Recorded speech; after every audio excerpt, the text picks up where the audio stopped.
Hey les loulous, je suis Greg, votre coach confiance en tout temps. Aujourd'hui, nous sommes le lundi 19 septembre 2022. Nous sommes partis pour passer une excellente semaine. J'espère que votre semaine a été des plus radieuses, que vous avez passé un très bon week-end. Aujourd'hui, je vais essayer de rester un peu sur le thème love, mais on va essayer d'approfondir un peu plus les profils émotionnels. Je vais donc vous faire part de ce que j'ai pu apprendre ces derniers temps. En l'occurrence, avant de commencer tout ça, je vais vous demander de me mettre des jolis pouces bleus, de vous abonner à la chaîne si ce n'est pas le cas, et de ne pas hésiter à me laisser des commentaires afin d'améliorer mes vidéos et aussi d'améliorer les sujets que vous souhaitez aborder à l'avenir. Alors, aujourd'hui, je vais vous parler des profils émotionnels, ce qui va permettre de mieux comprendre votre partenaire sur le plan de la personnalité émotionnelle. Aujourd'hui, on a étudié les langages de l'amour, les services rendus, les moments de qualité, la présence physique, etc., etc. Je reviendrai aussi sur deux petites phrases que je ne vous ai pas fait part pendant cette vidéo. Pardon. Et je vais surtout vous diriger vers les profils émotionnels que j'ai pu apprendre. Alors, avant de commencer, sachez que ça a été étudié par le professeur David Richardson, professeur de l'université d'Harvard, qui a étudié pendant plus de 35 ans ce que les émotions provoquent de façon scientifique ou physiologique dans le cerveau. Sachez qu'il a pu, en 35 ans, déjà diviser en deux notre cerveau. Nous savons aujourd'hui que nous avons la partie gauche et une partie droite, hémisphère gauche et hémisphère droite. Et il a pu repérer grâce à des électrodes que nous dirigeons nos émotions, positives ou négatives, par le préfrontal gauche ou préfrontal droit. Donc le gauche correspondrait plutôt aux émotions positives, que ce soit la joie, le bien-être, l'amour, l'adrénaline, etc., etc. Et le côté droit, la dépression, la colère, la frustration, le mal-être, etc., etc. La perte de confiance en soi partirait du côté droit. Aujourd'hui, il m'a appris aussi que nous avons cette partie émotionnelle dès la naissance. Clairement, le nourrisson, lorsqu'il naît, a déjà dans son cerveau la capacité émotionnelle. Alors bien sûr, elle est plus brutale, plus basique, parce qu'il n'a pas encore tous ses sens éveillés, mais il a pu étudier grâce à des électrodes. Donc les électrodes, je tiens à vous rassurer, réceptionnent les décharges électriques du cerveau, mais n'en envoient pas, donc il n'y a pas eu de test comme ça. Mais des électrodes adaptées pour les nourrissons et grâce au goût. Donc, lorsqu'il faisait goûter quelque chose d'acide à un nourrisson, celui-ci faisait déjà la grimace et ça, les nourrissons ont tendance à avoir une expression bien plus importante que nous en tant qu'adultes, mais aussi que le préfrontal droit s'allumait, alors que quand c'était un goût sucré, le nourrisson souriait et bien sûr, le préfrontal gauche s'allumait. Et comme vous vous doutez, comme le cerveau n'est pas encore entièrement développé, seules ces émotions, seule cette partie du cerveau illuminait l'ensemble de ces appareils. Et d'ailleurs, le disait que c'était beaucoup plus facile sur les nourrissons d'étudier l'émotion dans le cerveau, quels étaient les effets des émotions dans le cerveau par rapport à des adultes.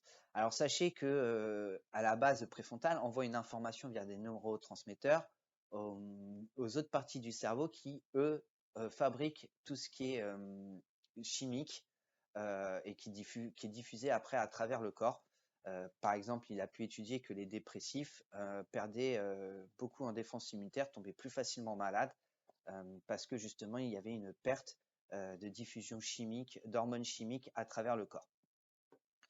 À l'inverse, il a pu étudier que les moines, en l'occurrence tibétains, voire bouddhistes, étaient capables, grâce à la méditation, d'entraîner leur cerveau, parce que vous entraînez votre cerveau, vous reprogrammez votre cerveau, permettez justement de reprogrammer le cerveau de façon positive. et donc augmenter cette capacité du préfrontal gauche, et les neurotransmetteurs étaient beaucoup plus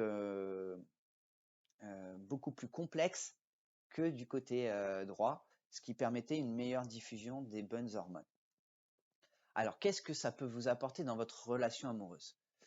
Eh bien, de savoir que, par exemple, votre compagne ou votre compagnon a une résilience. Donc là, je vais partir sur la résilience. Un des 7 ou 9 profils, je vous en donnerai, on va les étudier de toute manière au cours des prochaines vidéos. Cette résilience, c'est la capacité de digérer une émotion. Alors en général, on digère plutôt les émotions négatives, on ne cherche pas à digérer des émotions positives, puisque c'est positif. Pourquoi la digérer? On veut la vivre, on veut la ressentir, cette émotion. Mais être capable de digérer une émotion négative. Aujourd'hui, je vais vous faire part de ma propre expérience. Mon ex, on va dire ça comme ça, parce que je ne sais pas comment on était dans cette relation, m'a accusé à tort d'avoir placé un traceur sur son téléphone. Et il se peut que vous, votre compagne ou compagnon, lors de disputes, vous accuse à tort de quelque chose que vous n'avez pas fait. Qu'est-ce que cela provoque en vous? Alors déjà, vous avez de la colère parce que vous êtes accusé à tort. Si vous avez les moyens de vous défendre, mais vu que vous êtes sur une dispute, toutes les défenses que vous sortirez seront contrées. Pour ma part, je n'ai pas moyen de me défendre parce qu'elle habite à distance, parce qu'elle ne m'a pas donné de détails sur cette fameuse accusation. Mais je suis accusé donc à tort d'avoir fait quelque chose et que c'est la raison aujourd'hui de la rupture qu'elle a décidé avec moi, enfin une des raisons principales. Je n'ai bien sûr pas encore digéré cette émotion. Ma résilience est très lente à ce niveau-là. J'ai beau être coach, et si les autres coachs vous diront que tout va bien dans leur vie, qu'ils se sentent bien, qu'ils sont au top de leur forme, on subit tous à un moment ou à un autre des émotions négatives, et il faut savoir aussi les partager en tant que coach afin justement de mieux les digérer et de mieux vous faire digérer vos propres émotions négatives. Donc si votre partenaire vous sort une accusation, vous reproche quelque chose que vous n'avez pas fait, vous pouvez soit, et j'aimerais prendre votre résilience à vous si vous avez cette résilience-là, mais soit avoir une résilience plutôt rapide, dire ouais, de toute manière c'est pas moi, elle pense qu'elle a envie de penser, moi j'ai rien à me reprocher, on laissera passer, on laisse passer, puis si elle a envie de me le reprocher, qu'elle me le reproche, ou qu'il me le reproche, ou comme moi, me dire mais pourquoi elle m'accuse de ça? Quel est l'intérêt de m'accuser de ça? Je n'ai pas montré cette personnalité, je n'ai pas cette personnalité en moi, je n'ai jamais été dans le contrôle. Donc, quel est l'intérêt pour moi de placer ce genre d'appareil ou ce genre de logiciel dans son téléphone ou dans son ordinateur? Donc, à la fin, on part sur le principe que cette résilience pour moi est lente, donc je la travaille, j'ai encore digéré, et malgré qu'on me dise mais laisse Greg, de toute manière, tu sais qui tu es, tu sais ce que tu es, et, et tu n'es pas ce type de personne, sachant que pour que quelqu'un vous mette un traceur sur un téléphone, on va partir sur quelqu'un de très pervers en fait. C'est malsain de faire ça, surtout dans le domaine amoureux, que l'on soit dans le domaine déjà un peu privé ou professionnel. C'est des façons qui sont un peu sournoises, on va dire, mais à la limite, s'il y a derrière la vie de milliers de personnes ou de millions de personnes en jeu, cette façon-là est nécessaire. Mais là, dans ce domaine-là, et en l'occurrence au vu de comment se passait notre relation, ça me paraît complètement contre-productif. Et puis, ce n'est pas du tout mon style de faire ce genre de choses. Sinon, alors je serais très mauvais coach, hein, franchement, pour faire ce genre de choses. Donc, voilà. Et cette résilience est pour moi longue. Voilà. Donc, on va partir sur une résilience longue. Je ne suis pas dans l'extrême, heureusement, car si j'étais dans l'extrême, aujourd'hui, je n'aurais plus du tout de cheveux sur la tête. Je tournerais en rond, etc., etc. Je serais peut-être même déjà dans un hôpital de fous. Voilà. Si vous avez cette résilience-là, donc il va falloir la travailler. J'ai appris par contre à pardonner. Et ça, je ne le savais pas faire avant. Je l'ai appris il y a quelques semaines, quelques jours. Parce que voilà, je dois savoir le faire. Parce que ça m'aide aussi digérer des émotions négatives, en l'occurrence. Et donc, j'ai appris à pardonner. Bien sûr, je ne pardonne pas n'importe comment, mais je ne le faisais pas avant. Avant, je ne le faisais pas. Donc, je sais que ma résilience est en train de changer. Je travaille dessus. J'essaie de justement de. C'est pour ça qu'aujourd'hui, je vous conseille de voilà de bien discuter avec votre partenaire, de communiquer. Et si vous avez une question pour savoir votre résilience, donc là, je vous invite à répondre dans les commentaires.